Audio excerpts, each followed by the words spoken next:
I'm Stephen Foskett, the organizer of Tech Field Day, and we're here in Austin, Texas for Tech Field Day 13. I'm joined today by Robin Systems and a group of invited delegates from around the world. They are to ask questions and participate in the discussion. If you'd like to learn more about what we're doing, go to techfieldday.com, and you can find more videos like this at youtube.com/techfieldday. My name is Deba Chatterjee. I'm part of the product management team at Robin. I'm going to show you, while Partha and Premal were doing the PowerPoint slides, I have the difficult task of running the live demos. So, if it doesn't go well, blame it on the Skull Canyons. So this is our login screen, and I'll log in as basically an admin. And once I log in, I'm in the dashboard page, which actually shows you how many containers are running per node. So if I have 3 Skull Canyons and 1.33 is my density, which is instance density or per container density, that means I have 4 total containers running at this point in time. There are applications that I have pre-created just to make sure that I can do some, it's like a cooking show, some of them are already there.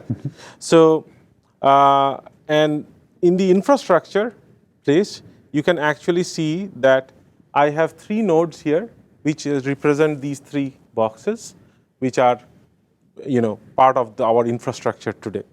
And we have another concept, which is basically the resource pool, that actually defines that these boxes are part of our resource pool. So let's say I bring in 3 more boxes, and I can create a separate resource pool, and I can physically isolate applications from one resource pool to the other. Say that Oracle goes to this resource pool, Cassandra goes to this resource pool. So we can do that as well. Now, one of the things that Partha mentioned, and this is very important, is the concept of bundles, which are basically all these different types of application. I mean, we treat some of these applications as out of the box, we support them, but you can build your own bundle. If there is an application that runs on Linux, you can create your bundle. You can create a Docker. Any image that you can download from Docker Hub is basically can be run on Robin. And specifically stateful application or data-heavy applications are best suited for our platform. So what I'm going to do here is I'm going to actually deploy a Cassandra application, which is actually a Docker-based image. And I'm going to give it a name, and Tech Field Day. And then what I'm going to do, I'm not going to do any, I'm not going to change any of these defaults. The defaults, some of these defaults Partha has already covered. So CPU, memory, and some of the environment variables, you can change those while you are provisioning. And then and there are some advanced options as well, like if you want to create a VNC access to your app and so on and so forth. You can also control the placement of an app on specific nodes. I'll actually show you how to do that as well. So now what I'm going to do, I'm going to first create a template. Now this template is basically a JSON file that has everything, all the configuration that the user provided in the previous screen. This is captured in this file, and you can actually copy them locally on your server. And the next time you want to create an app, you can leverage the same configuration. So you could actually create the template and create many such applications using the same configuration. Now, you can copy this, and then I won't keep it, but I'll just simply hit provision application. And this provision actually kicks off a job that will create 1 seed node and 1 member node. So basically, I'm provisioning a 2-node Cassandra.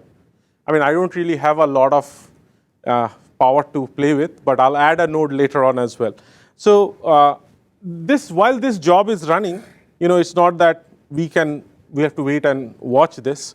We could actually go and deploy something very simple as well. Let's say a MySQL application. I'll just name it TFD 13, and I'll just select the very basic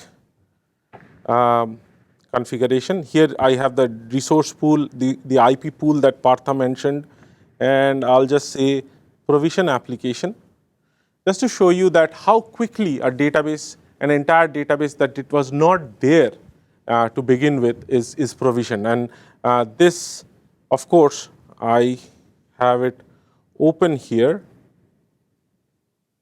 Yes. Do you see, is the font size okay? Looks all right to me. Yeah. There we go. Okay. So I can actually also look at this jobs as job list, and I can see that the MySQL provisioning at the bottom has completed. So if I go, and it took me 23 seconds to provision this MySQL database. So it's, now you can actually go in. It also includes the provisioning of the storage volumes and formatting them and so on. So now you can actually log in from the console, and I'll again increase the font size, and you can say MySQL -u root -p. It will ask for a password. Are you in the container? Yes, I'm actually in the container. What I did, since this is a Docker container, what I did a Docker exec, and it got attached to the Docker container itself. So from a user, let's say you are the end user, you don't really realize that you are actually running inside a container. As if you are running on some server. Your experience of using the app remains the same, although you are actually inside a container, inside a Docker container. And I think it's show databases. So I created a database called Robin as part of the MySQL app creation itself. So and we can do that as well. Let's now go back and see what happened to the Cassandra. This is a I have to go back and forth on the font size. So I can go to the Copilot, which actually gives us a status of the different jobs. So if you look at this application, I have here pointing out this is the Cassandra cluster that got created in 1 minute and 46 seconds. So now I have a Cassandra cluster and a MySQL cluster provisioned on Robin in the last 2 minutes. And it's all done with proper storage allocation based on configuration that you have asked Robin to configure the application with. So what I will do before, I'll go to this application that I just created. And let me log in here. Again, increase the font size. And then Cassandra has their inbuilt. So this is their command to see if everything is up and running. So there are the two Cassandra nodes, which are basically essentially two Docker containers, and they have their own IP addresses. And if I go here, you will see one of them were provisioned on Canon 6 and another one was in Canon 4. So if I'm not wrong, Canon 6 and Canon 4. So they are running on these two boxes. And what I can do for, and basically I'll use that for my next demo is Cassandra stress. I'll just kick off a write job just to show that,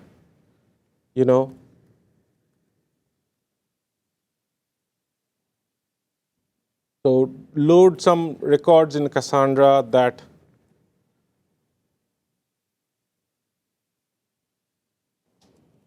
and see how it goes. So it looks into these Cassandra cluster, the Cass TFD, that's the name of the cluster that I provided at the time of creation. It creates a key space, which is the Cassandra version of the database. And it is warming up to create 50,000 iterations per node, because I've said create 100,000 records. So I think it will take a couple of seconds to kick in. And once the process starts, what it does, it allocates some threads to write into the database. And once it starts, you will see that it actually proceeds very quickly. So it started running.